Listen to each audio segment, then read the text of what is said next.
салом. Мавзӯи имрӯзаи дарси мо эволюция, яке аз мавзӯи муҳимтарини фанни биология ба ҳисоб меравад.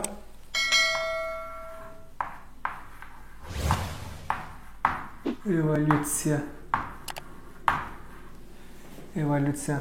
Аслан эволюция аз калимаи юнонӣ гирифта шуда маънояш чӣ мебошад? Маънояш таҳаввулот мебошад. Таҳаввулот яъне ки инкишоф метиянад. Чӣ?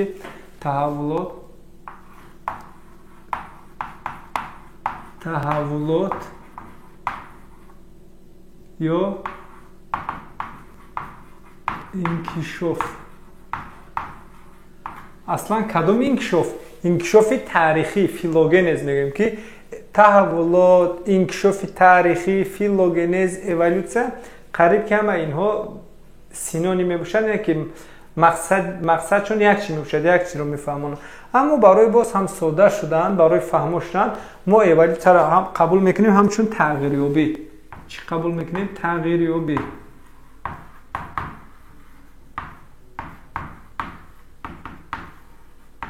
бубинед, эволюция чист гӯем? Эволюция ин аслан сода кунем чӣ? Тағйирёбӣ. чӣ гуна тағйирёбӣ? Тағйирёбӣ тадриҷӣ. Тадриҷӣ гуфтагӣ яъне оҳиста бо мурури вақт ба амал меомадагӣ. яъне тағйироти чӣ? Эволюция ин тағйирёбӣ тадриҷӣ аслан. чӣ гуна тағйирёбӣ? Тағйирёбӣ тадриҷӣ. Тағйирёбӣ тадриҷӣ. тағйирёбӣ тадриҷие ки бо мурури вақт ба амал меояд, аз ҳолати аввалаш ба куллӣ фарқ мекунад. аз ҳолати аввалаш ба куллӣ чӣ мекунад? Фарқ мекунад. фарз кардем ки аз чӣ? аз хазандаҳо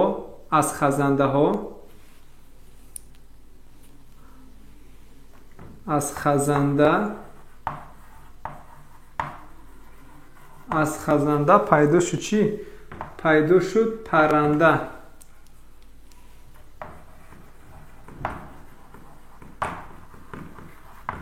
аз хазандаҳо пайдо шуд паррандаҳо. тағйироти чӣ? Тадриҷӣ. тағйирёбӣ. ин аз хазанда тағйир ёфт, оҳиста чӣ шуд? Парранда пайдо шуд. ва бубинед ки парранда аз хазанда куллан чӣ мекунад? Фарқ мекунад. пурра фарқ мекунад аз ҳолати аввалаш. масалан хазанда агар мо тасвир кунем якто чӣ? фарз кардем ки якто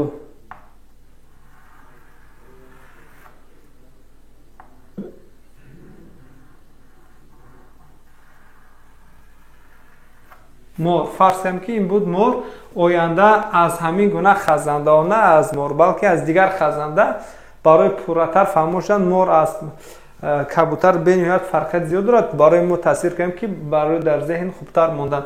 аз хазанда чӣ ҳосил шуд? фарз кардем ки ҳосил шуд чӣ?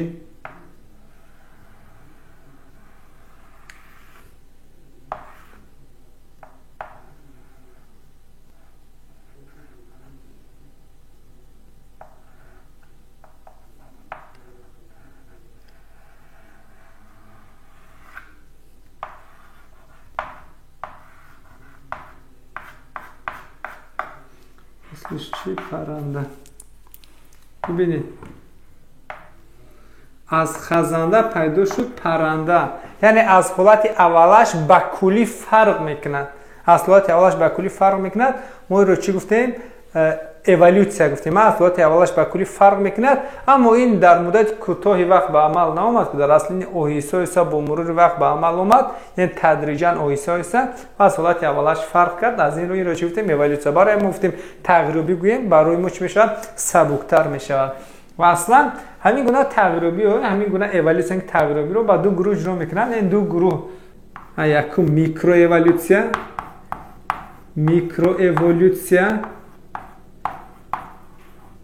микроэволюция ва макроэволюция.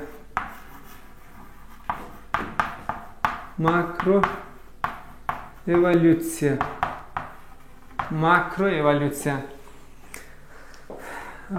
маънои микроэволюция, микро чӣ мешавад? хурд. яъне тағйирёбӣ. эволюцияро мо гуфтем маъноиш чӣ? тағйирёбӣ, яъне таҳаввулот, инкишоф. ҳамаи инкишоф ё тағйирёбӣ, таҳаввулот чӣ? Хурд. тағйирёбӣ хурд. макро бошад калон. کلان. اینم تغییرات های چی؟ تغییرات های کلان. و ببینید در نتیجه میکرو اِوولوسیا در داخل پاپولیاسیا ها چی حاصل می شود؟ نمود حاصل می شود.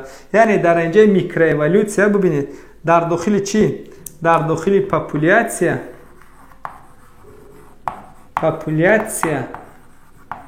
حاصل می شود یگان چی؟ یگان نمودی نو. حاصل می شود یگان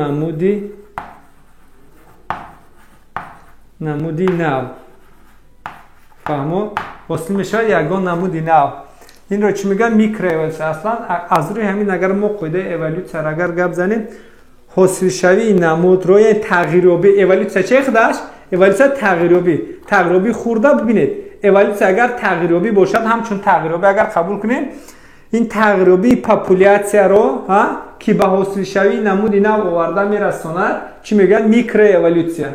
یعنی حاصل شوی نمود نو در داخل پاپولیاسیا میکرو اِوولوسیا. تغییریابی ترکیب پاپولیاسیا که به حاصل شوی نمود نو آورده میرساند میکرو اِوولوسیا. خلاصه مقصد یک چی رو دانید که میکرو اِوولوسیا به آخر میرسد یعنی با حاصل شوی نمودی نو. باز هم در نقشه یک تا اگر تصویر تیم باز فرض کردیم که این پاپولیاسیا به خودش چی دارد؟ یک سرحد، یک حدودی معین دارد.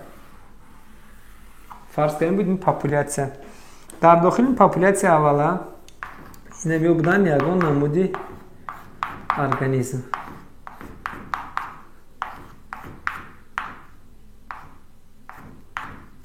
یگان نمودی ارگانیسم پاپولیاسیا اولا. ببینید چگونه نمود ارگانیسم ها وجود داشتن. یک گروه یک نمود ارگانیسم وجود داشت و در داخل پاپولیاسیا اولا یگان تغییرات به عمل آمد، تغییرات خورد و در نتیجه در ترکیب پاپولیاسیا فرد نو یعنی نمودهای نو ارگانیسم پیدا شد. یک نمود نو ارگانیسم دیگر چی پیدا شد؟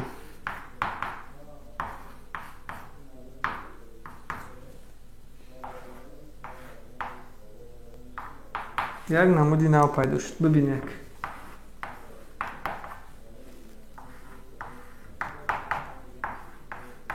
انا برای پورتر فهم شدن این نمودهایی که ما میبینیم این نمودهای چی هستند؟ نمودهای نو در داخل پاپولیاسیا اولا پیدا شد. وقتی که در داخل پاپولیاسیا اولا تغییر به عمل اومد یک نمودی نو پیدا شد و این نمودی نو حاصل شد. دانید که با این نمودی پیشتر چی می‌بینیم؟ جفت شدن نمیتواند، یعنی جفت نمیشود و آنها بین همدیگر جفت میشوند و نسل میده آیسا در ترکیب پاپولیاسیا آنها در یک باز هم از اینها جدا میشن، یک حدودی معین رو آیسا اشغال میکنند، در یک حدودی معین بین یکدیگر رفت و آمد میکنند، نسل میدین، یک جا زندگی میکنند. آیسا با حاصل شوی یگان نمودی نو چی میکنن؟ زمینه میگذاره نه که آورده میرسونن به حاصل شوی نمود نو.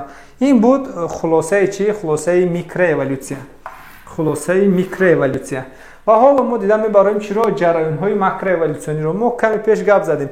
میکرو اِوولوسیا تغییرات خرد که به حاصل شوی کاتگوری های از همه خردتر سیستماتیکی نمود، یعنی نمود واحدی خردترین سیستماتیک است. نمود واحدی خردترین سیستماتیک است و از همه کاتگوری خردترین سیستماتیکی یعنی نمود در اینجا میکرو اِوولوسیا به معلومات و پاپولیاسیا باشد واحدی خردترین چی است؟ اِوولوسیا. واحدی خردترین اِوولوسیا این پاپولیاسیا است. یکمین تغییرات هایی که به عمل میاد محض در داخل این پاپولیاسیا به عمل میاد که به حاصل شوی نمود نو آورده میرسونه.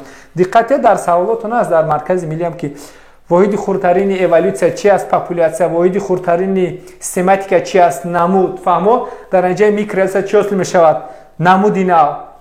و ماکرو اِوولوسیا باشد یعنی کاتگوری های بلندتر سیستماتیک یعنی از نمود بالا. خلاصه چی حاصل میشود در اینجا؟ ماکرو اِوولوسیا. در اینجا ماکرو اِوولوسیا حاصل شده میتواند چی؟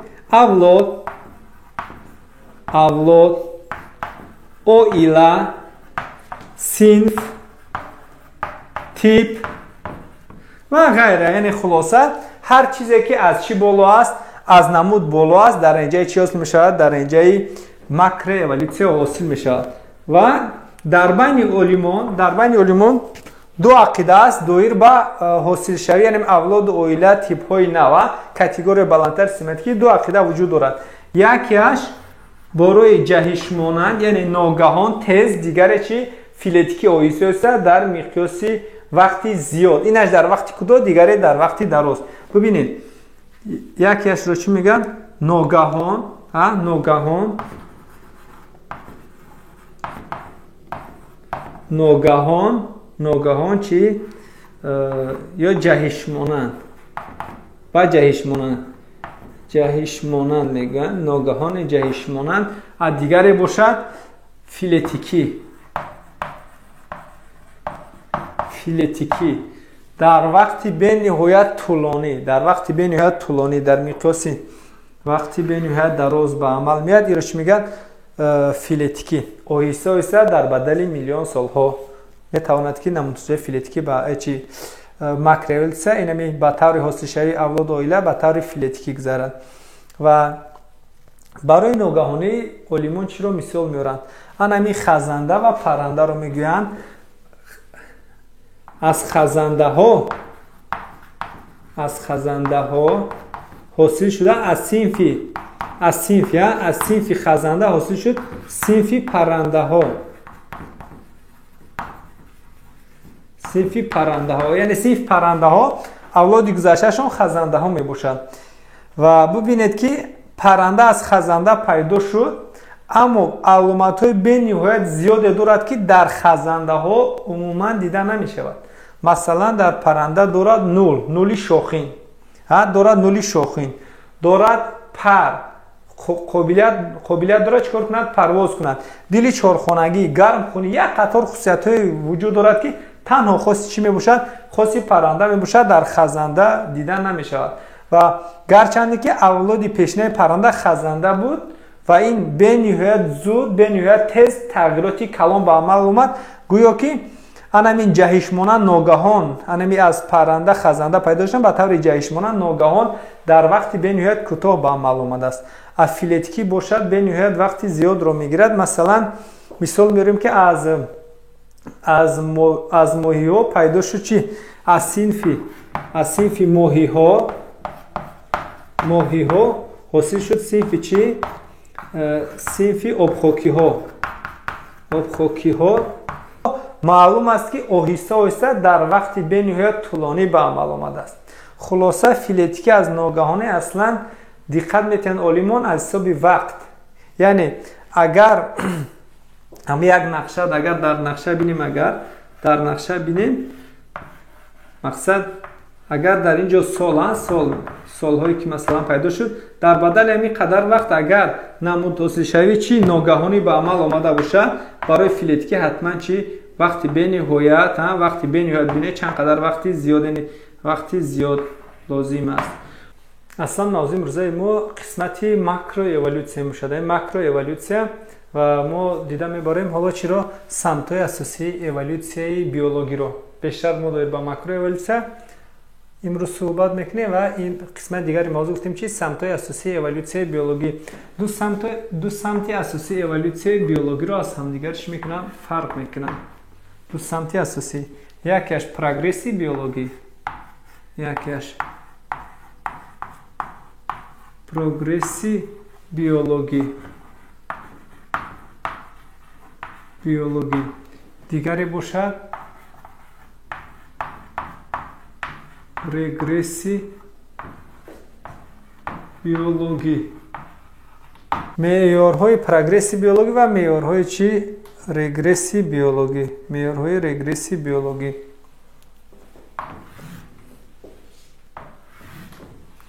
бубинед, дар аввал прогресси биологӣ. мо доштем як популясия. ва дар дохили ин популясия зист мекарданд чӣ? фардҳо зист доштанд, не фардҳо зиндагӣ мекарданд.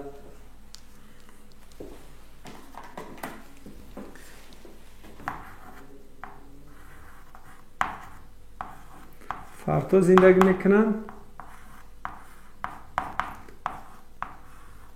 вақте ки прогресси биологӣ шуд, агар дар ин популясия агар прогресси биологӣ шуд, якум ҳодиса, якум критерия ин аст ки зиёдшавии мутобиқати фардҳо ба шароити муҳит. ҳамин фардҳо, мутобиқати ин фардҳо яъне зиёд мешавад. зиёдшавии мутобиқати фардҳо ба шароити муҳит. зиёдшавии чӣ? дараҷаи мутобиқат. درجه مطابقت. زیادشوی درجه مطابقت فراتو با شرایط محیط که این آورده میرسونه. دوم چی؟ وقتی مطابقت زیاد شد غذا و نقص شرایط محیط خوب باشد، زیادشوی شماره فراتو یعنی افزایش میکند فراتو، یعنی شماره فراتو چی میکند؟ زیاد میشه.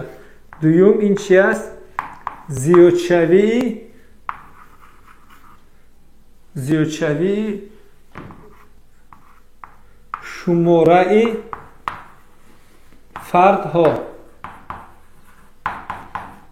یعنی افزایش.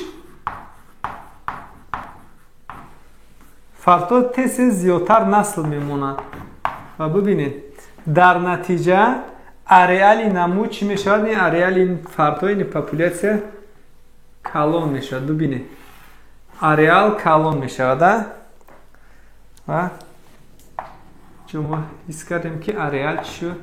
کلان شد.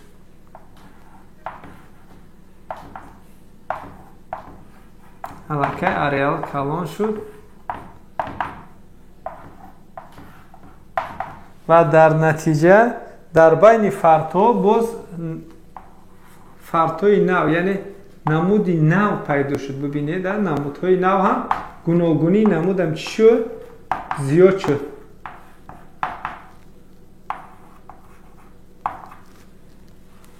و در نتیجه سیوم معیار این چی است؟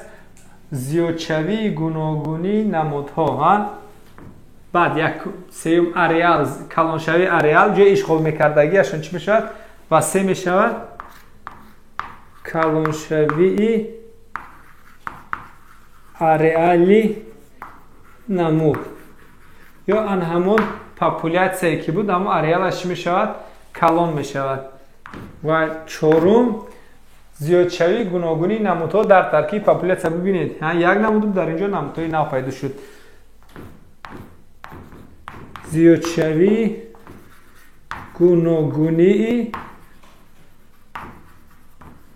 نمودها در ترکیب همین پاپولیاسیا.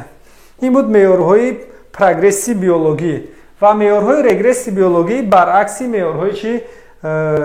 معیارهای رگرسی بیولوژی برعکس معیارهای پروگرسی بیولوژی میباشند. در اینجا اگر زیادشوی درجه مطابقت فردها با شرایط محیط باشد، در اینجا چی میشود؟ برعکس کمشوی مطابقت فردها با شرایط محیط. اگر ما در اینجا یک پاپولیاسیا اولا داشتیم، در اینجا فرض کردیم که نمودهای گوناگون چی زیست داشتن.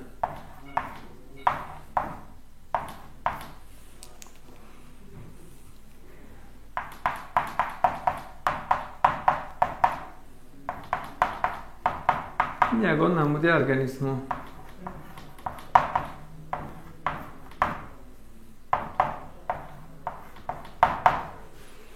و یگان تغییرات به عمل آمد، درجه مطابقت فردها چی شد؟ به شرایط محیط پست شد و این فردها چی شدن؟ از بین رفتن.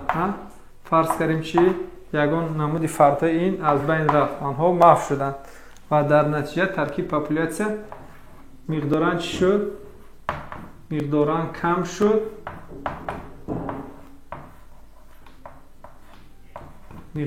کم شد و چگونه شرح میتیم؟ پسشوی درجه مطابقت فردها، پسشوی درجه مطابقت، پسشوی درجه مطابقت فردها.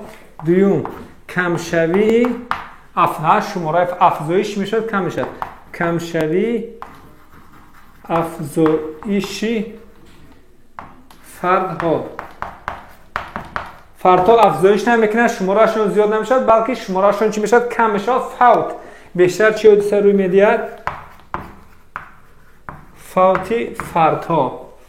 و سیوم اریال کلونه برعکس. در اینجا اگر اریال کلون شد در اینجا اریال چی میشد؟ محدود میشد. نه کمشوی اریال، کمشوی اریالی نمود بکنم فرد. چهارم камшавии гуногунии намудҳо дар таркиби ҳамин популятсия камшавии гуногунии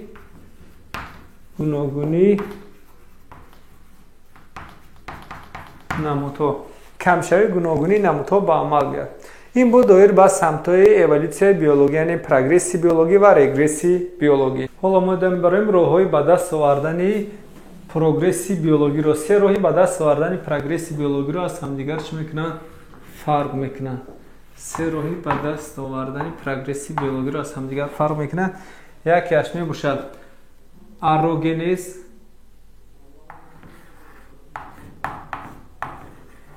арогенез, дигаре аллогенез, сеюмаш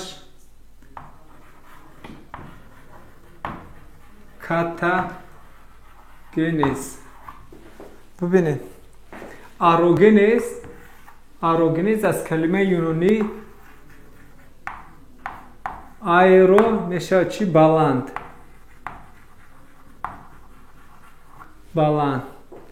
ба сӯи инкишоф ба самти чӣ? генезис чӣ мешавад? генезис инкишоф. яъне айро баланд, генезис инкишоф. инкишоф ба сӯи мураккабшавӣ, ташаккулёбӣ, яъне барои мураккаб шудан дар инҷа арогенез, яъне организмҳо чӣ мешаванд? мураккаб мешаванд, ташаккул меёбанд, яъне инкишофашон ба самти чӣ? боло ҳаракат мекунанд. дар инҷаи катагенез бошад, ката мешавад чӣ? поён. ката поён, генезис чӣ? инкишоф.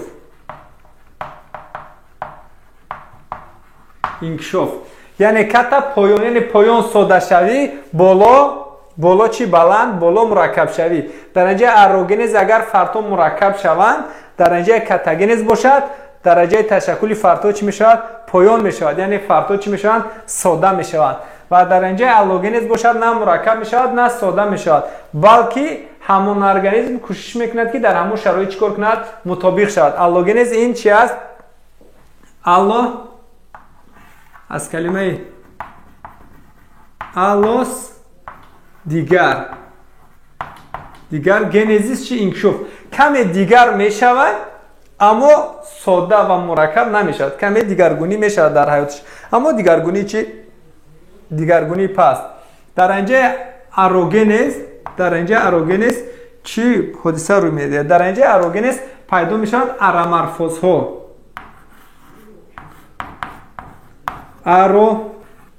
ароморфоз, яъне арогенез ба араморфоз оварда мерасонад. арогенез ба чӣ? ба араморфоз. яъне морфо, яъне морфология чӣ? мураккабшавӣ. чӣ? морфология шакл, яъне сохтору шаклаш чӣ мешавад? мураккаб мешавад. морфологияш мураккаб мешавад. ва арогенезро бо ибораи дигар чӣ мегӯянд? прогресси морфофизиологӣ.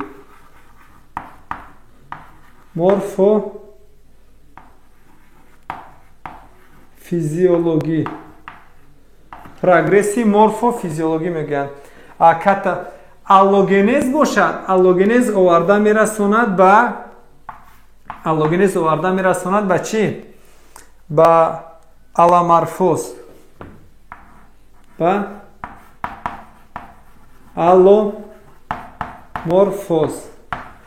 алломорфоз.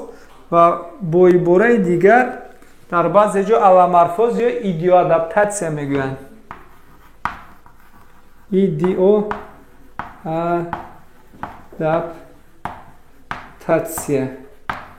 идиоадаптатсия. маънои калимаи идиоадаптатсия калимаи идио аз калимаи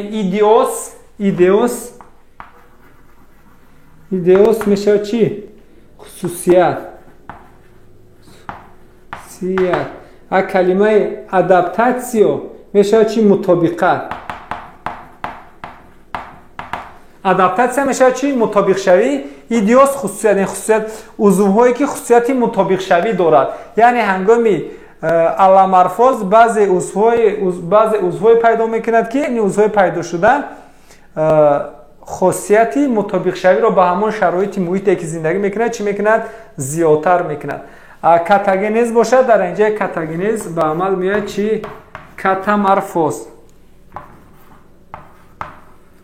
با عبارت دیگر چی میگن؟ دگنراتسیای عمومی.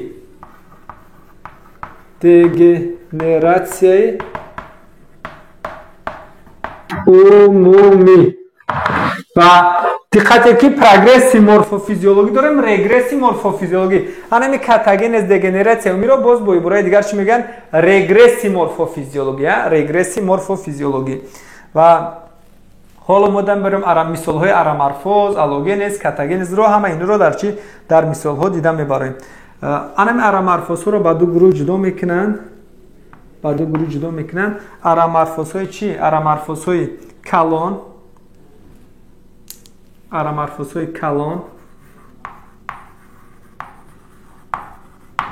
یعنی ارامورفوز های کالون و ارامورفوز های چی؟ خورد. ارامورفوزهای کلان، ارامورفوزهای خورد.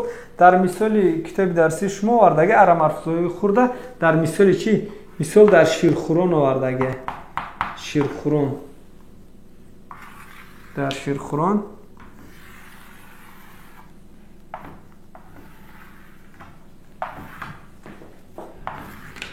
یا کنید ارامورفوزهای کلان پیدا شدن جو. پیدا شدن چی؟ پیدا شدن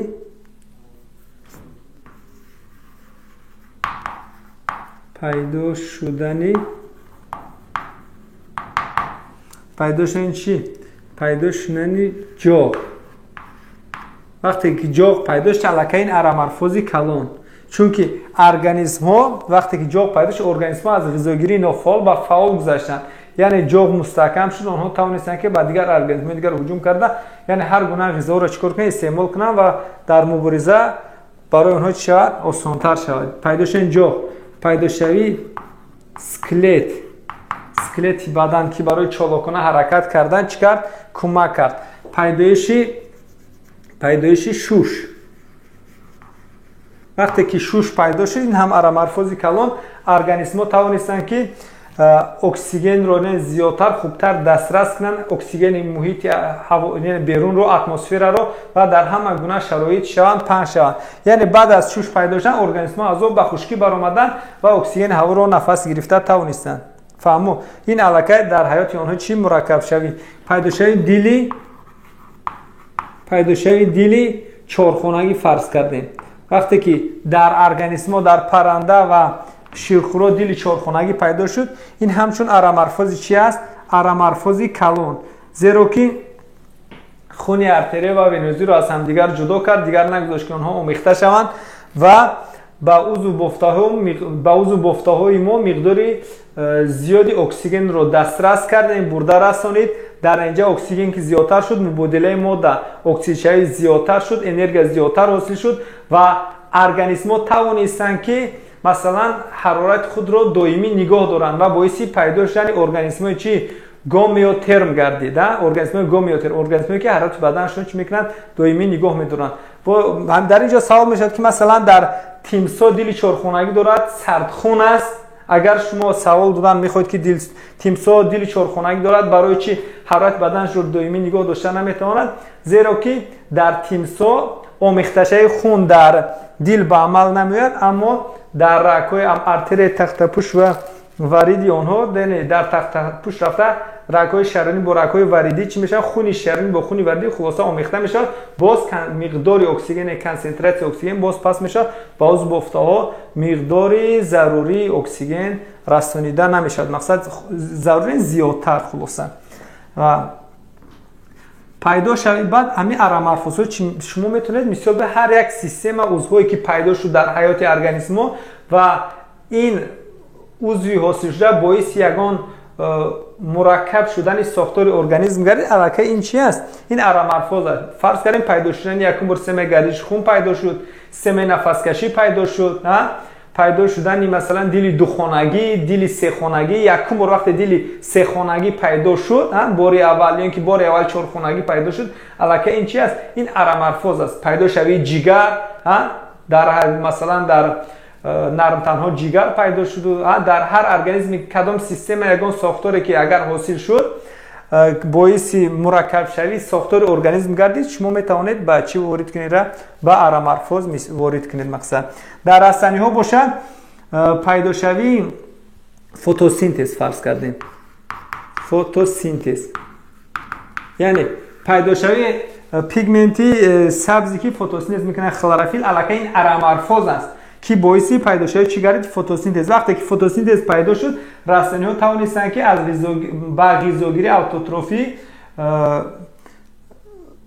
роҳи дастдариёфт кардани ғизоро борои автотрофӣ мақсад тавонанд, яъне худашон барои худашон моддаи органикӣ, моддаи ғизоии заруриро ҳосил кунанд. хулоса фотосинтез бениҳоят арамарфози калон дар ҳаёти растаниҳо мебошад. пайдошавии афзоиши ҷинсӣ. якум организмҳо борои ғайриҷинсӣ афзоиш мекарданд. баъд аз оне ки афзоиши ҷинсӣ пайдо шуд, аллакай ин чи аст? арамарфози калона. пайдошавии афзоиши ҷинсӣ. зеро ки организмҳое ки борои ҷинсӣ афзоиш мекарданд, фардҳое ки борои ҷинсӣ ҳосил шуданд нисбат ба борои ғайриҷинсӣ ҳосил шуданд, дар рафти эволюсия пурқувваттар, зуртар ва дар ҳар гуна шароит қобилияти мутобиқшавиашон баландтар мебошад. масалан системаи гардиши хун ба артериявӣ ва венозӣ.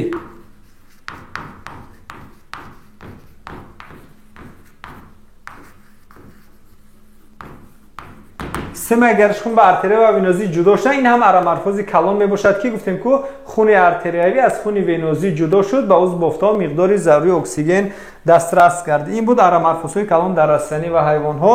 ва арамарфозҳои хурд низ вуҷуд доранд ки ин дар мисоли ширхӯрон мо дида мебароем. масалан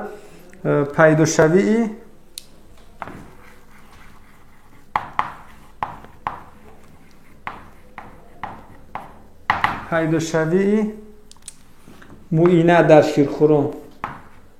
вақте ки муина дар ширхӯрон му яъне муина пайдо шуд, ин аллакай чи аст? арамарфоз аст. ин арамарфози чи? хурд. бо шир таъмин кардани насл, яъне пайдо шудани ғадудҳои шир ва бо шир таъмин кардани насл. бо шир таъмин кардани насл. гармхунӣ. гармхунӣ арамарфоз чи аст? хурд дар ширхӯрон. зиндазоӣ. зиндазоӣ будан. зиндазоӣ низ ҳамчун арамарфози чи? арамарфоз дар ширхӯрон, арамарфози хурд. инкишофи қишри нимкураҳои калони мағзи сара. қишр нимкура. инкишофи хуб инкишоф ёфтани қишри нимкураҳои калони мағзи сар. аслан аз ҳама бештар инкишофа ин дар чи? дар одам. ин буд мисоли чи? мисолҳои арамарфоз. ва мо дида мебароем мисолҳои чи? аллогенезро. аллогенез яъне бубинед ки гуфтем аллогенез ин на мураккабшавӣ, на содашавӣ, балки пайдо кардани хусусиятҳои махсус, яъне узвҳои махсус, яъне сохторҳои махсусе ки қобилияти чи доранд? қобилияти мутобиқшавӣ доранд. қобилияти мутобиқшавӣ. масалан пайдо кардани ранг. баъзе рангҳое ки ба шароити муҳит мутобиқатро дар ҳайвонҳо зиёдтар мекунад. ина фарз кардем ки ранги пинҳонсоз. мисол меорем ранги пинҳонсоз. бубинед дар ғуки сабз дар байни алафзорҳо зиндагӣ мекунад. оҳиста оҳиста ранги баданаш ба нам ранги муҳит сабз, яъне мутобиқ шуд. ранги баданаш сабз шуд. ғуки сабз мисол овардем. гуфтем чи? ғуки сабз. вақте ки ғуки сабз ранги баданаш сабз аст, дар байни алафзорҳо зиндагӣ мекунад. аз баландии уқоб ва дигар душманҳо чӣ карданд? ғукро дида наметавонанд. бо ин роҳ чӣ мешавад? дар шароити муҳит мутобиқ мешавад. фарқҳояш кам нест мешаванд ва боиси прогресс, яъне зиёдшавии прогресси биологӣ оварда мерасонад. бубинед ки ягон соддашавӣ ё мураккабшавӣ дар ҳаёти ғуки сабз ба амал наомад. танҳо чӣ шуд? рангаш тағйир ёфт. яъне пайдо кардани, боз мисоли дигар, пайдо кардани хор. пайдо кардани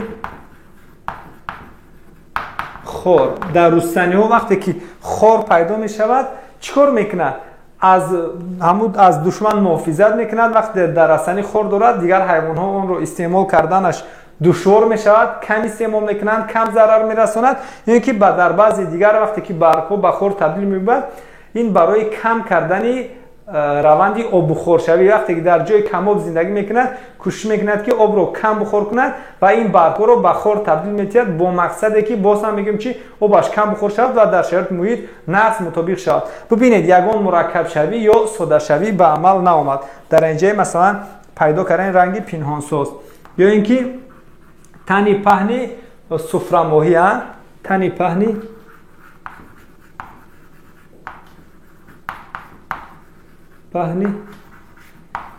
سفره ماهی، تنی پهنی سفره ماهی. ببینید بدن از سفره ماهی از سبب اونه که در قعر آب زندگی میکند، در قعر آب زندگی میکند و فشار به اون زیادتر، فشار گیدراستاتیکی به اون زیادتر تاثیر میکند و در نتیجه بدن او چی است؟ پهن شده است. بدن او پهن شده است و در اینجا زیچی او چیز زیادتر شده است، زیچی زیادتر شده است و در همین گونه شرایط او آزادانه خوبتر زندگی کرده میتواند. زیرا که الکه فشار او به او تاثیر کرد، بدن او چی شد؟ پهن شد. زیچیش الکه زیچی زیاد شد. وقتی زیچیش زیاد شد، این فشار تاثیر کرده رو چی میکند؟ فشار تاثیر کرده رو کمتر میکند. ببینید که وقتی که ما فشار میاریم، اگر هم زیچی دل خو با دل خو چی اگر ما فشار داریم، اگر زیچی زیادتر باشد و استوار است، اگر زیچیش کم باشد قابلیت ضرر دیدنش زیادتر می باشد.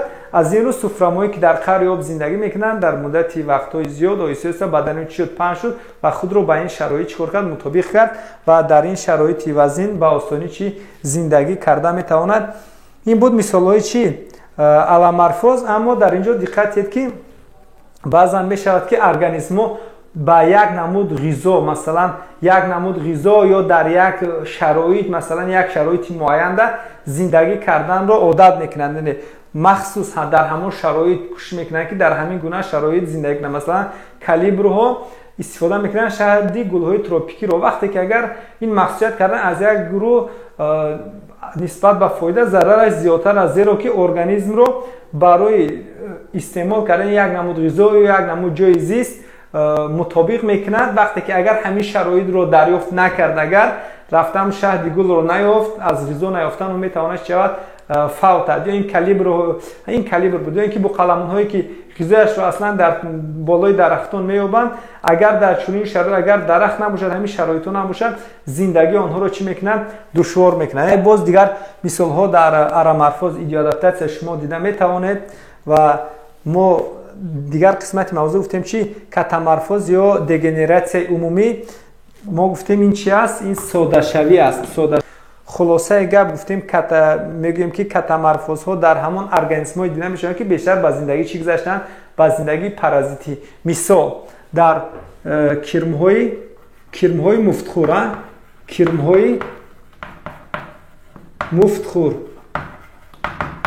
های مفتخور چی مثال؟ تسمه کرم ها، بند کرم هم یا تسمه کرم ها از سبب اونه که در ارگانیسم خوجین زندگی میکنن، حیات مفتخور رو اثر میگذارن. مثلا در روده زندگی میکنن. ببینید وقتی که در روده زندگی میکنند، غذا هم هضم میشود، پرراه هضم میشود و بعد این غذای تیار رو چی میکنند؟ دسترس میکنند، غذای هضم شده رو.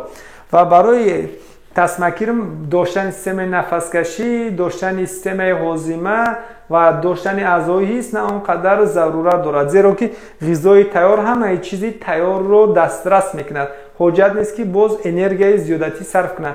تنها یک وظیفه دارد، افزایش کردن در کرم های مفتخور بیشتر اعضای جنسیشون خوبتر انکشاف است. باید زیادتر نسل دهد و آورده رساند به پروگرس بیولوژی. یعنی برای زیاد شدن میتواند که مرکب شود، مطابق شود. اگر مرکب شد، ببینید علام‌الفاظ شد، اگر مرکب شد اما با همین چیزی مرکب شده اگر عادت نکنند، ادپتاسیون نکند، اگر او پروگرس شدن نمیتواند. ببینید وقتی که شوش پیدا کرد، از آب به خشکی برآمد، توسط شوش اگر نفس کشیدن نتواند، برعکس رگرس میشه، نابود میشه. وقتی که شوش پیدا کرد و توسط شوش тавонист ки чӣ мутобиқ шаваду тавассути шуш нафас кашида тавонад агар дар инҷа ба зиёдшавӣ ба прогресси биологӣ оварда мерасонад. ин ки аламарфоз агар мутобиқ шуд аз душман ҳифз ёфт ба ҳамон шароиташ масалан хубтар гуфтем мутобиқ шуд аз душманҳо муҳофизат ёфту ва фарди худро зиёд карда тавонист ба прогресси биологӣ оварда мерасонад. ва мавриди дигар гуфтем агар сода шуд аммо афзоишашро зиёд карда тавонист метавонад ки ин дар ин мавридам ба чӣ ба прогресси биологӣ оварда расонад. хулоса барои зиёд шудан кадом роҳе набошад дилхоҳроро истифода барем ки яъне шумораи фартҳо зиёд шавад, мутобиқат хуб шавад, ареал зиёд шавад. гуфтем ареал зиёд шавад, гуногунӣ зиёд шавад.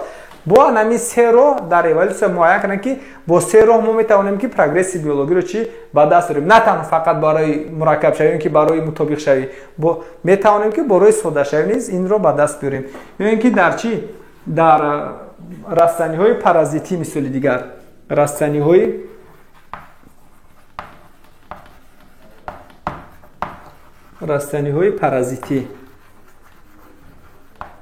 растаниҳои паразитӣ мисол зарпечак.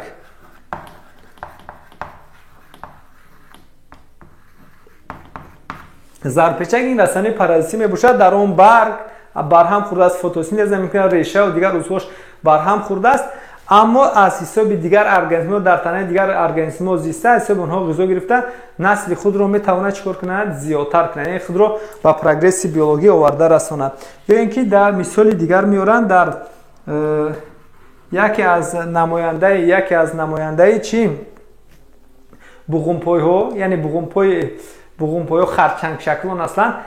яке аз гурӯҳи харчангшаклони модина вазифашон танҳо афзоиш аст барои зиёд кардани насл. бениҳоят сода шудан, сохторааш сода шудааст, як вазифа асосӣ дорад зиёд кардан. модинаи харчангшаклон, баъзе аз харчангшаклон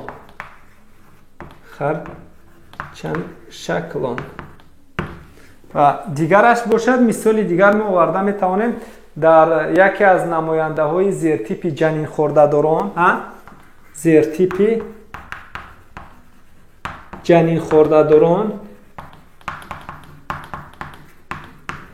зертипи ҷанинхӯрдадорон ё пардадорон. ман мисол оварданем асидия. ин чи аст? асидия. дар аллогенез бештар мисоли бениҳоят паҳншуда ин аппарати даҳонӣ дар чӣ ҳашаротҳо, яъне дар буғумпойҳо. аппарати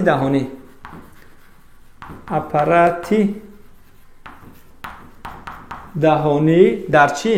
дар ҳашаротҳо. яке аз синфҳои типи буғумпойҳо ин ҳашаротҳо мебошанд. вобаста ба оне ки кадом намуд ғизоро истеъмол мекунанд, аппарати даҳонии онҳо бениҳоят гуногун шад. дар баъзеаш мебинед халанда, дар баъзеаш мебинед маканда, дар баъзеаш лесанда, яъне вобаста гуфтем чӣ хоянда, вобаста ба ғизои истеъмол мекардагашон аппарати даҳонияшон чӣ шудааст? тағйир ёфтааст. қисмати дигари мавзӯи мо ин чи аст? шаклҳои эволюсияи биологӣ. аслан се шакли эволюсияи биологиро аз ҳамдигар чӣ мекунанд? фарқ мекунанд. се шакли асосии эволюсия ин чӣ мебошад? дивергенсия,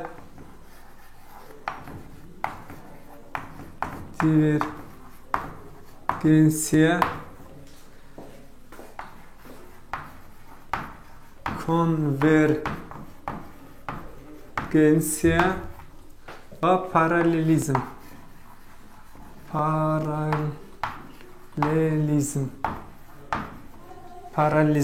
Бибинед, дивергенсия ин дуршавии аломатҳо.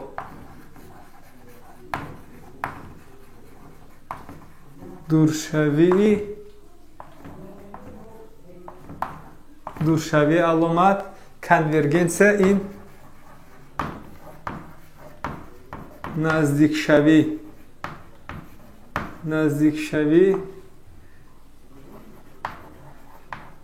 наздикшавии аломатҳо.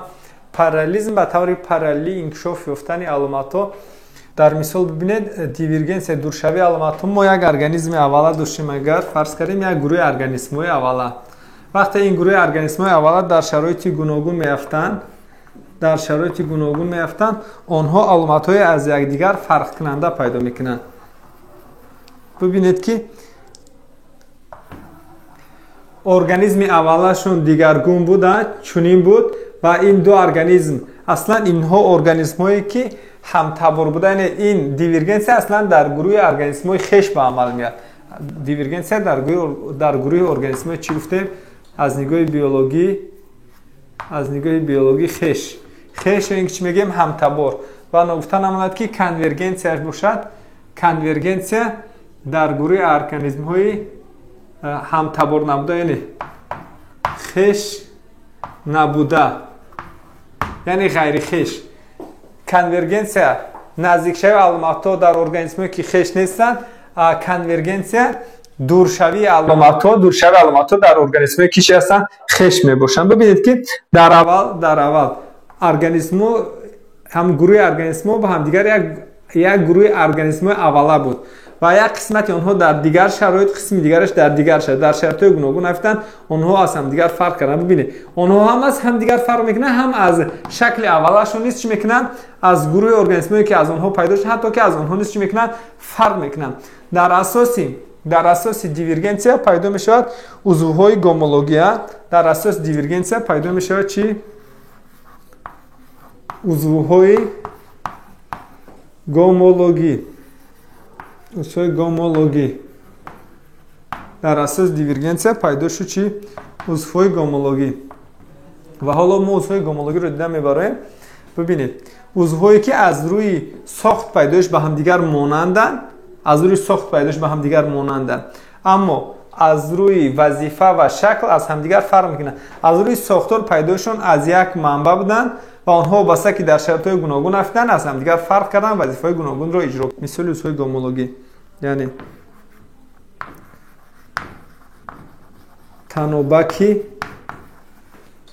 танобаки нахуд,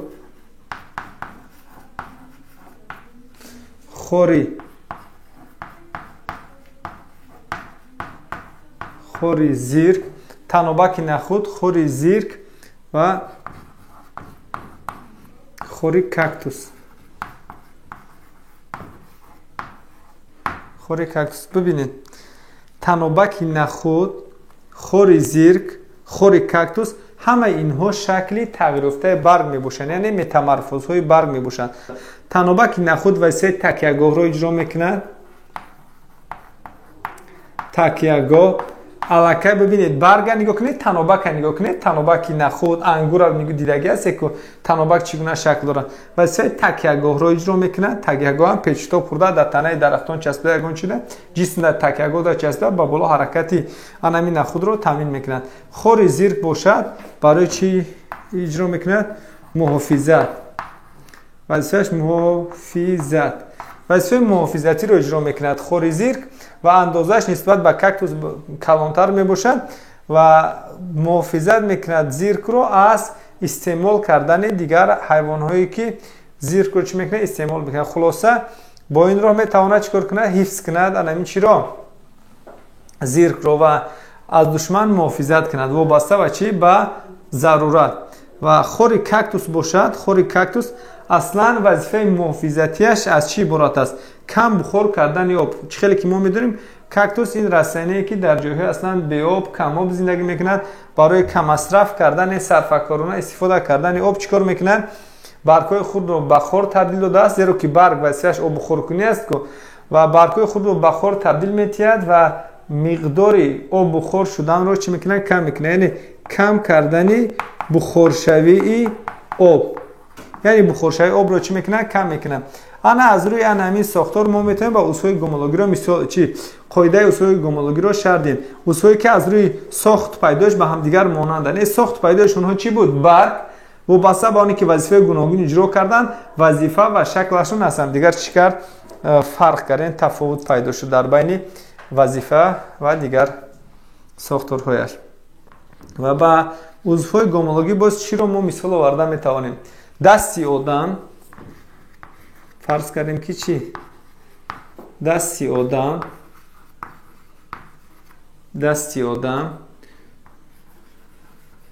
پای پیش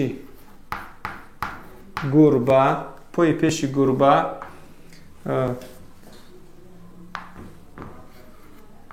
بولی شنواری کیت بولی پروازی کورشاپرک بولی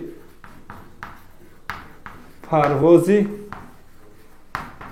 کورشاپرک ببینید که همه این عضوهایی که ما نامبر کردیم شکلی تغییر یافته پای پیش این که دست می باشه نه شکلی تغییر پای پیش در آدم چی شد با دست مبدل گردید اما ساختارش ببینید ساختار همه اونها دارن بازو سوید اورنج پیچکف دیگر قسمتایی که در دست دیده می شود همه اونها رو دارن همه اونها هم استخوان و دیگر ساختار و پیدایشون رو ببینید مانندن همش دست می باشن اما در آدم ببینید ساختارش چگونه است فرق میکنه دستی آدم رو ببینید پای پیش گربه را نگاه کنید و بولی شنواری کیت و بولی پر همه اینها وظیفه گوناگون اجرا میکنند و شکلشون نیز از هم دیگر چی میکنن فرق میکنن اصولی که ساخت پیدایش مانند بود شکل و وظیفه گوناگون رو اجرا میکنند اصولی چی گفتنشونه اصولی گومولوژی باز در جای دیگر ما چی رو مثال آورده میتونیم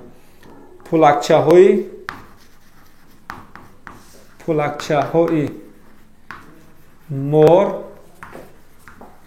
و پری پرنده ها یعنی پری کبوتر فرض کردیم پولکچه های خزنده ها و بوشنه حاصله های پوست می بوشن پولکچه پرم هر دوش از روی ساختارش چی است پوست می باشد از اکتدرم حاصل می شود هم پیدایش ببینید از اکتدرم حاصل می شود و ساختارش چی می باشد اپیدرمیس می باشد یعنی حاصله پوست اما هر کدام اینها وظیفه گوناگون رو اجرا میکنند ببینید که پولکچه های مور یکی از وظیفه‌اش محافظت باشد وظیفه دیگرش چی میکنند بخار شدن آب رو کمتر میکنند پری پرنده ها باشد یکی وظیفه‌اش اگر پرواز کردن رو آسان کند وظیفه دیگرش چی میباشد وظیفه دیگرش این نگاه داشتن حرارت بدن باز شما مثال آوردن میتوان به اصول گومولوژی چی مثال آوردن ممکن بینی میمون و بینی بینی میمون و بینی فیل خرطوم فیل که میبینید خرطوم رو در فیل این شکلی تغییر یافته چی میشه شکلی تغییر یافته بینی میباشد بینی میمون و بینی خرطوم رو نگاه کنید آنها از روی ساخت پیدایش یگانن اما وظیفه های گوناگون رو اجرا میکنن شکلشون از هم دیگر چی فرق کننده میباشد در جای دیگر ما مثال آورده میتونیم با اصول گومولوژی چی رو مثلا لونده کارتوشکا و ریشه‌پای لیواندر لونده کارتوشکا و ریشه‌پای لیواندر هر دویشون چی میباشن عضوهای گومولوژی میباشن یعنی شکلی تغییر یافته نوده هر دویشون نوده شکل دیگر کردن اما وابسته با وظیفه شکل اونها و وظیفه اونها از هم دیگر چیکار کرد فرق کرد این تفاوت پیدا کرد و دیگر قسمت ما گفتیم چیه کنورجنسیا مقابل دیورجنسیا چه داره ما کنورجنسیا چگونه جریان است کنورجنسیا گفتیم نزدیک شوی علامت ها و خاصیت ها در گروهی ارگانیسمایی که چی نیستن همتبار نیستن نه خشیگری ندارن ببینید دو ارگانیسم اولا بود نه دو ارگانیسم اولا نظر کنید که این ارگانیسم ها از هم دیگر چی میکردن فرق میکردن اینه دو ارگانیسم اولا داشتیم و این ارگانیسم آهسته وقتی که در شرایطی یک گروه این ارگانیسم اولا از گروهی در جای اول بودش چیکار کرد جدا شد با شرایط دیگر افتاد این همه وابسته است از چی از شرایط در جای دیگر افتاد و از گروه دیگر نیز همین گونه یک گروه ارگانیسمش به کدام به همین شرایطی که بود در یک شرایط افتادن فرض کردیم که در شرایطی یا آبی یا در شرایط تنه درخت زندگی تنه درختی یا زندگی آبی رو اثر گذراندن یا که زندگی هوایی رو اثر گذراندن در کجایی که اگر نباشد زندگی کنن اگر وابسته به شرایطشون باید مطابق شوند و علامتایی که به همون چی خاص است مثلا علامتای پرواز کننده علامتای شنا کننده علامتای قپنده در تنه درخت این علامت رو باید چیکار کنند پیدا کنند ببینید که یک گروهش که در همون شرایط اوله بود در شرایط اوله اگر شرایط نو نرفت هم رنگی گروه اولی که داشتن از گروه اولی که پیدا شد به همون مانند ایستاد و در این هم یک گروهش که در همون شرایط اولی که بود دیگر گروه اولادی اون در کجای بود رنگ همون علامت های اولادی خود رو گرفت. اما از این دو ارگانیسم گوناگونی که در شرایط یخیله افتیدن آنها علامت های به هم چی پیدا کردن؟ علامت های به هم مانند پیدا کردن. ببینید علامت های به هم مانند پیدا کردن یعنی حادثه چی به هم علامت؟ حادثه کنورگنسیا. یعنی حادثه کنورگنسیا یعنی نزدیک شوی علامت ها. در اینجا ما مثال آورده میتوانیم بوقلمون و اگامه رو. بوقلمون و اگامه نمودهای گوناگون میباشند از سبب اونه که هر دوشون در بالای درختان زندگی میکنند آنها به هم دیگر شدن مانند شدن. وقتی شکل ظاهری آنها رو میبینید شما فکر میکنید که هر دو این یک ارگانیسمی که خیلی به نهایت نزدیک میباشند حتی که گمان کردن ممکن است که اگامه و بوقلمون قریب که هر دوشون یک چیز است. بعد در اساس کنورگنسیا پیدا می شود اصول آنالوگی. اگر در اساس دیورگنسیا اصول گومولوژی پیدا شود در اساس کنورگنسیا حاصل می شود اصول چی؟ آنالوگی. اصول آنالوگی. معنای آنالوگ چی می شود؟ شبیه، مانند. عضوهای مانند دو ارگانیسم گوناگون بودند از سببی که خش نبودند بیگانه بودند از سببی که در شرایط یخیله افتادند علامت‌های به هم دیگر مانند یعنی شبیه پیدا کردند. چی مثال آوردن ممکن با عضوهای چی؟ با عضوهای آنالوگی. مثلا مثال عضوی آنالوگی ما میتوانیم گرفت چی رو؟ آدم میتوانیم تنابک نخود و تنابک چی رو؟ انگور رو. ببینید تنابک نخود و انگور. ببینید که تنابک از روی شکل ظاهری ببینید شکل ظاهریشون با هم دیگر مانندن وظیفه یخیله رو اجرا میکنن یعنی عضوهای آنالوگ عضوهای شبیه ان. اگر پیدایشش رو ببینید ساختارش رو با هم دیگر مانند نیستن زیرا که تنابک نخود ما گفتیم این چیه؟ شکلی تغییر یافته تنابک نخود شکلی تغییر یافته برگ میباشد. این شکلی تغییر یافته چی است؟ برگ. اما تنابک انگور این شکلی تغییر یافته برگ نیست بلکه شکلی تغییر یافته نوده است. نوده شکلگر کرده متامورفوزی نوده ده. این متامورفوزی نوده ده داخل می شود تنابک انگور. تنابک نخود باشد و متامورفوزی برگ. در مرکز ملی اومدگی این سوال داریم دقت دیده میره. بعد باز چی مثال آورده میتونیم ما در جای دیگر ما مثال میریم بولی کورشپرک و شپرک. بینید بولی کورشپرک بولی پروز کورشپرک و شپرک.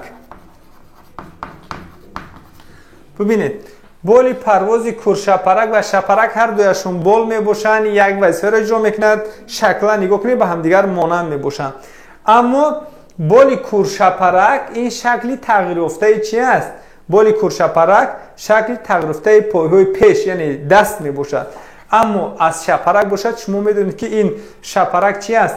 با بغونپای ها داخل می شود با بغونپای ها داخل می شود آنها سیستم تکیه‌گاه و حرکت ندارند اسکلت ندارند.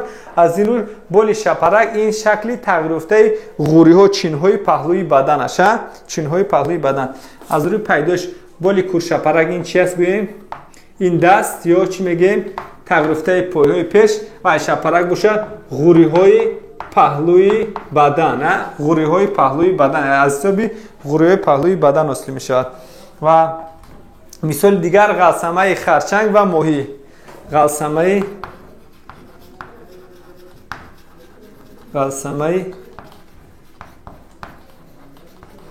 خرچنگ و ماهی. غلسمه خرچنگ و ماهی ببینید غلسمه خرچنگ ماهی هر دوشون از روی شکل به هم دیگر مانندن وظیفه یخیله را اجرا میکنن. اما پیدایش ببینید غلسمه خرچنگ غلسمه ماهی غلسمه ماهی از حساب خلطه غلسمه که در قسمت پهلوی گلو جایگیر است از حساب چی است میشد؟ از حساب خلطه غلسمه که در پهلوی گلو جایگیر است گلو و گردن جایگیر است و گلو میگیم در ماهی از حساب خلطه غلسمه که در پهلوی گلو جایگیر است غلسمه خرچنگ باشد این شکلی تغییر یافته چی میباشد؟ پای میباشد. از حساب چی اسم میشد؟ از حساب پای. مثال دیگر این پای کورموش و گوسولا سرک. گوسولا سرک. ببینید پای کورموش، پایهای کوبانده کورموش و گوسولا سرک. پای کورموش این شکلی تغییر یافته پایهای پیش می باشد. اندام پیش در کورموش تغییر یافته است به چی؟ به عضوی کوبانده تبدیل یافته است. اما از گوسولا سرک باشد، گوسولا سرک ما گفتیم سیم تکیه‌گاه حرکت این هم چی است؟ بوم پای می باشد سیم تکیه‌گاه حرکت ندارد، استخوان ندارد. از این رو پیدایش اگر پایهای گوسولا سرک رو بگیریم، اگر پیدایش پایهای گوسولا سرک رو بگیریم و پیدایش کورموش اگر مقایسه کنیم، آنها با هم دیگر از روی شکل وظیفه با هم دیگر مانند اما پیدایششون موافقت نمیکنه. پیدایش آنها چی است؟ گوناگون است. و مثال دیگر ما میتوانیم چی رو گیریم؟ خورده و ستونمهره رو. مثلا خورده در لنسیدنی، ستونمهره در کی؟ در آدم. خورده و ستونمهره از روی شکل وظیفه به هم دیگر مانندند، به نهایت مانندی زیاد دارند، اما پیدایششون رو ببینید. اگر پیدایشی خورده این از انتدرما می باشد، پیدایشی ستونمهره باشد در آدم از حساب چی اصل میشه؟ از حساب میزد اصل میشه. این بود دایر به اصول چی؟ اصول گومولوژی، اصول آنالوژی، دیورگنسیا و پارالیزم. و قسمت نهایی چیمون برای ما از این شکل اولیوسیون پارالیزم. ببینید در پارالیزم یک ارگانیسمی چی بود؟ یک ارگانیسمی اولا داشتیم، یک گروه ارگانیسم‌های اولا و آنها از همدیگر دور شدن، دیورگنس شدن، از همدیگر دور شدن الکی فرقیت پیدا شد. اما در شرایط یخیلک افتیدن، آنها از همدیگر نه اونقدر تفاوتی زیاد کردن. ببینید آنها در اول از هم دیگر جدا شدند، دور شدند. از سبب اونه که در شرایط یخیله افتیدن، آنها به هم دیگر شدن، مانند شدن و در مدتی وقتی زیاد که آنها انکشاف یافتن در جاهایی که یخیله بودن، در محیط یخیله، علامت‌های به هم دیگر چی پیدا کردن؟ باز هم مانند پیدا کردن. علامت‌های به هم دیگر چی پیدا کردن؟ مانند پیدا کردن. و اصلا پارالیزم هم در گروه ارگانیسم‌های چی به عمل میاد؟ خش به عمل میاد. در بین ارگانیسم‌هایی که از نگاه ژنتیکی به هم دیگر چی میباشن؟ خش میباشن. چی مثال آورده میتونیم با پارالیزم؟ با پارالیزم بیلپا در کی؟ در کیچکلان و بیلپای ها. در مرکز ملی همی سوال اومدگی هست. بیلپا مثالی پارالیزم بیلپا در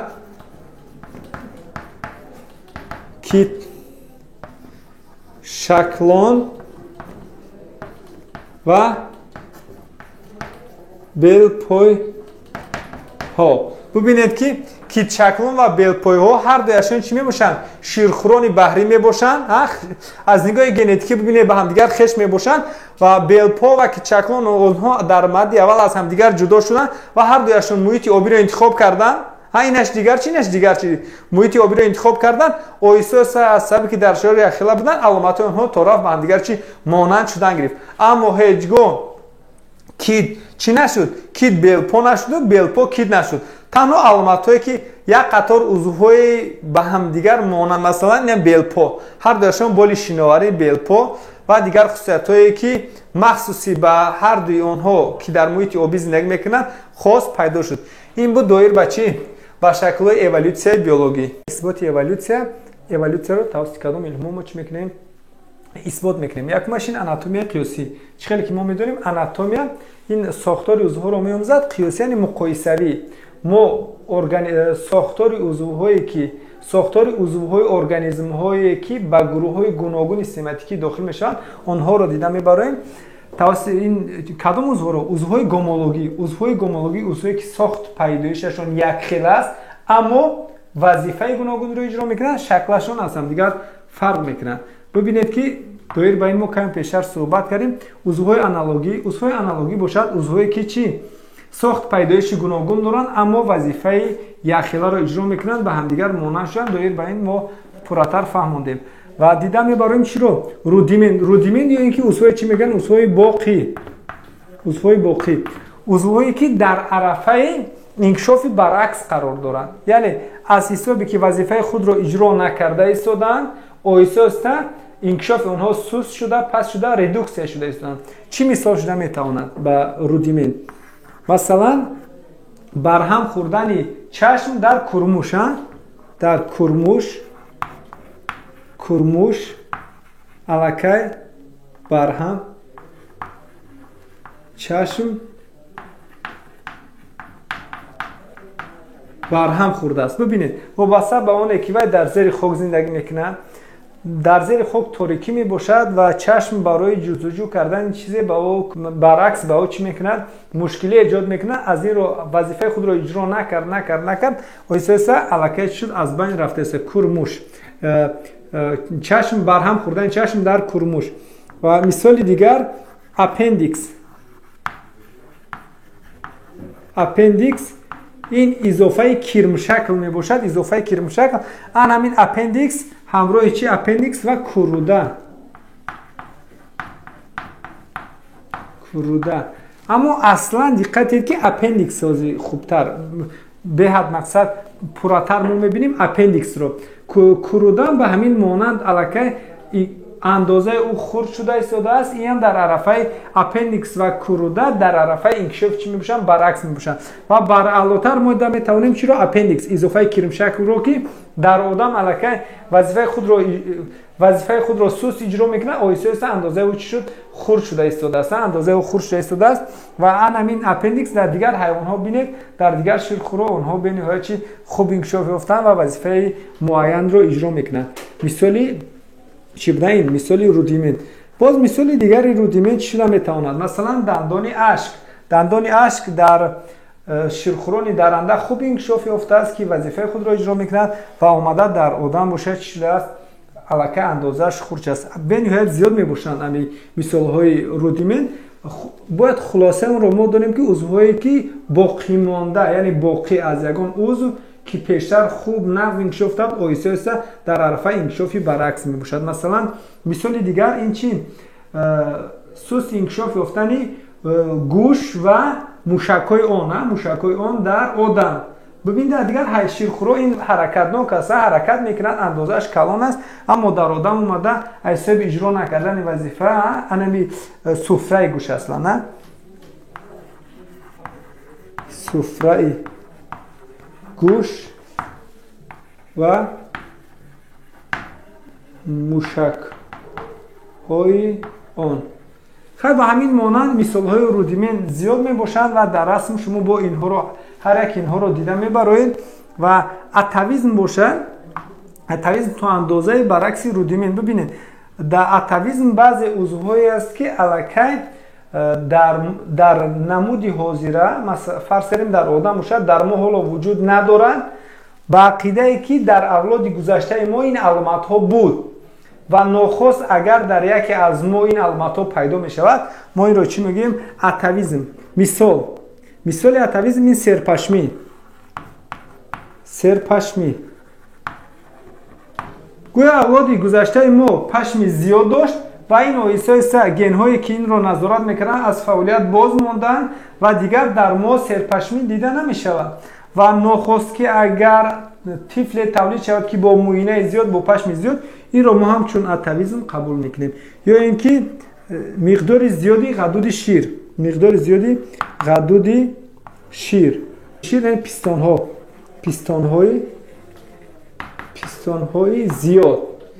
های زیاد یک روادو در آدم پیدا شد.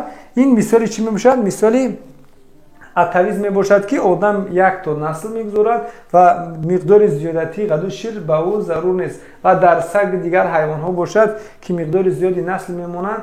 اگر 6 بچه کند برای 6 تا پیستون داشتن ضرور است، حتمی است، زیرا که برای همه آنها باید چی برای استعمال غذا شرایط باشد. و مثال دیگر میگیریم در اسب‌های حاضره مبودایی که 3 پنجه پیدا شود. 3 پنجه дар аспҳои ҳозира.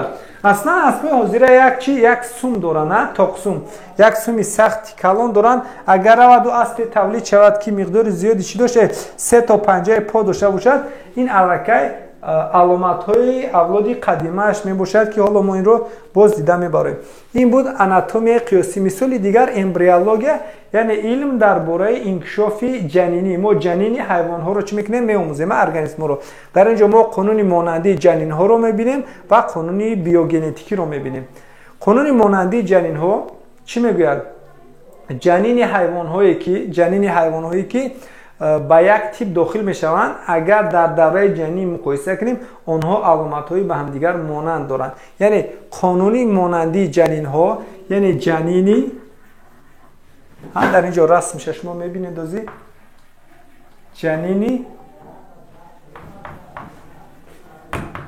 ҳайвонҳое ки ба як тип дохил мешаванд монанданд.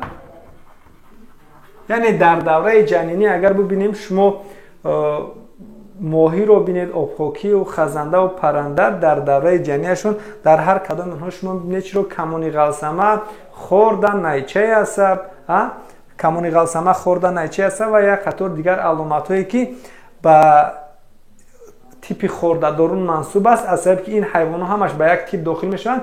ин аломатҳоро дар ҳар як кадоми онҳо шумо дида метавонед. қонуни монанди ҷанинҳо ки инро Карл Берг чикор кардааст? Исбот кардааст. хулоса қонуни монанди ҷанинҳо. дигараш қонуни биогенетикӣ. қонуни биогенетикӣ ин қонуни пешниҳодкардагии Мюллер ва Гекел мебошад. Мюллер ва Гекел чӣ мегӯяд? Онтогенез шакли кӯтоҳ ва мухтасари филогенез мебошад. Онтогенез шакли филогенез.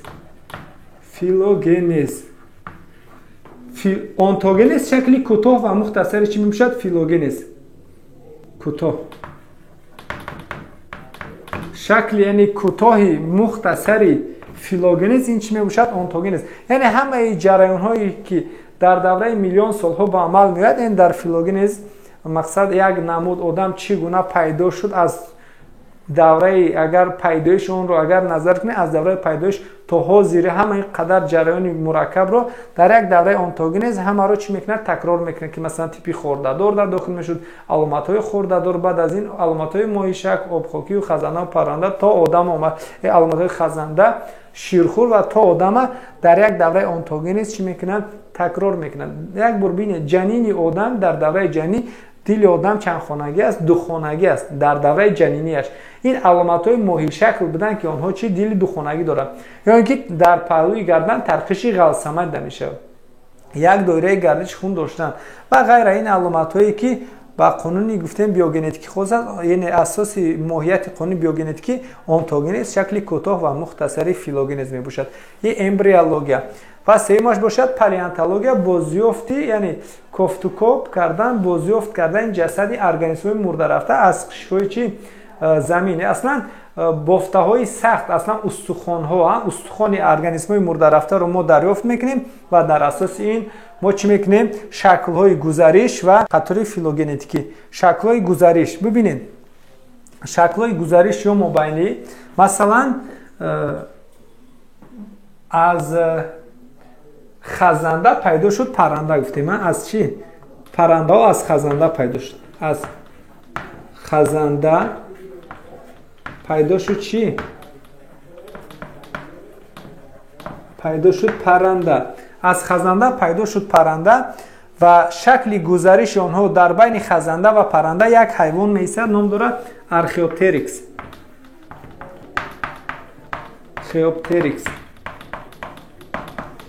археоптерикс шакли гузариш, шакли мобайнӣ байни хазанда ва парранда мебошад. бибине, байни хазанда ва парранда ҳам аломатҳои чиро дорад? Хазандаро дорад, яъне қадима.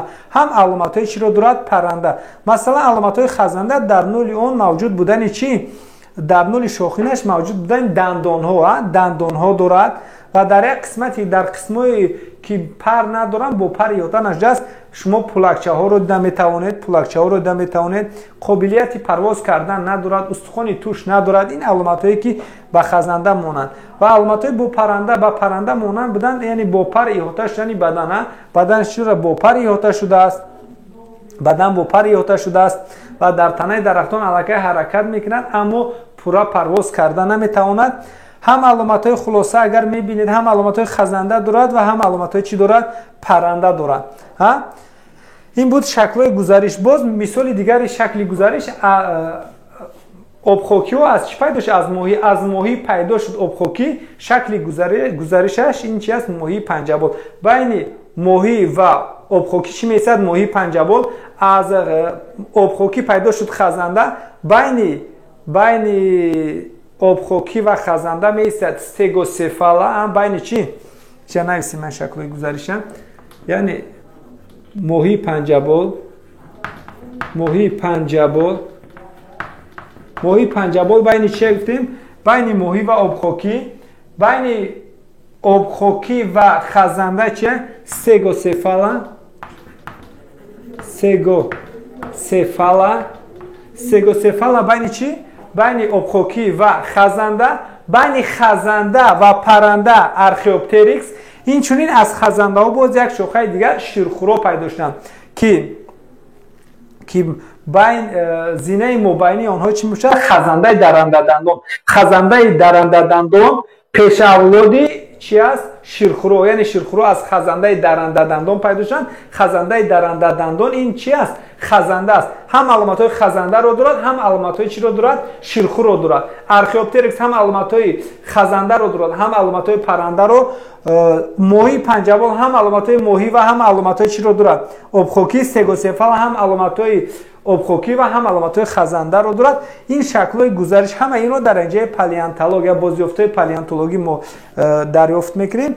و دیگرش قطار فیلتیکی، قطار بخشش قطار فیلوژنتیکی. اینش قطاری چی میباشد؟ فیلوژنتیکی گفتیم. در اینجا شکل‌های گزارش از یک کجا این شکلی گزارش بودن؟ شکلی گزارش نه بلکه شکل یکدیگر رو عوض کننده، پای در پای یکدیگر رو عوض میکنند. مثلا در قطار فیلوژنتیکی ما بیشتر در مثال ها بیشتر رو میخوریم. این چرا قطار فیلوژنتیکی اسپرو انمی فیناکودوس این اسب باشد که در پای اون پنج انگوش داشت. 5 انگوش داشت. و ایوگیپوس باشد اصلا چی؟ در ایوگیپوس شما چی رو میبینید؟ اصلا چی رو میبینید؟ 4 تا 1 2 و 4 شد دکشش کنید 1 2 با هم کفو فرض کنیم یک تای دیگر دارد. 4 انگوش دارد. و در مریگیپوس آمده چی می شود؟ 3 انگشته می شود. ببینید 3 انگشته می شود. در گیپریون آمده این 2 انگشت دیگر هم چی انکشافش سوس می شود و انگشت موبین خوبتر انکشاف می یابد. و در گیپریون آمده چی می شود؟ این انگشت 2 انگشت پهلو سوس می شود و خوبتر انکشاف می یابد انگشت موبین. در اسبای حاضره باشد شما چی رو می بینید؟ سومی. و شما تنها چی رو میبینید؟ یک انگشت رو میبینید که همه آنها جمع شده بچی با سوم و بدل شدن. مبادایی که اگر در اسبای حاضره شما اگر 3 انگشت رو دیدید مریگیپوس یعنی مثال چی شده میتواند؟ مثال اتاویزم شده میتواند. و این بود اصلا قسمت های مهمی که باید شما میدونید. و در اینجا یک قطار اثبات اولویسیون بیوگئوگرافیا، سماتیکا، ژنتیکا برای آسان بودن ما با شما بسیار مقصد نمیکشیم. بیوگئوگرافیا یعنی یعنی بیولوژی ارگانیسم‌های زنده. گئوگرافیا این چی؟ پنجشوی ارگانیسم‌های زنده رو در مقیاس روی زمین این در مرکز بینی آوردگی است. بیوگئوگرافیا چی رو می‌آموزد؟ پنجشوی ارگانیسم‌های زنده رو در کره زمین می‌آموزد. سماتیکا با گروه‌ها جدا کردن ارگانیسم‌های زنده رو. ژنتیکا علم درباره ارثیات و تغییرپذیری. و ҷараёнҳои эволюсиониро дар дараҷаи генетикӣ меомӯзад. Ҳар як тағйиротое ки ба амал меояд, шумо медонед ки аслан пеш аз оне ки худаш тағйир ёбад, аслан маводи генетикиаш иваз мешавад. Дар дараҷаи генетикӣ чӣ мекунад? Меомӯзад. Ин буд исботи эволюсия ва як қисмати кӯтоҳи мавзӯъ, як қисмати кӯтоҳ ки доир ба пайдоиши организмҳо. Мо дорем ақидаи ду ақида барои пайдоиши организмҳо. Ду ақида вуҷуд доранд. Якеаш ном дорад монофилия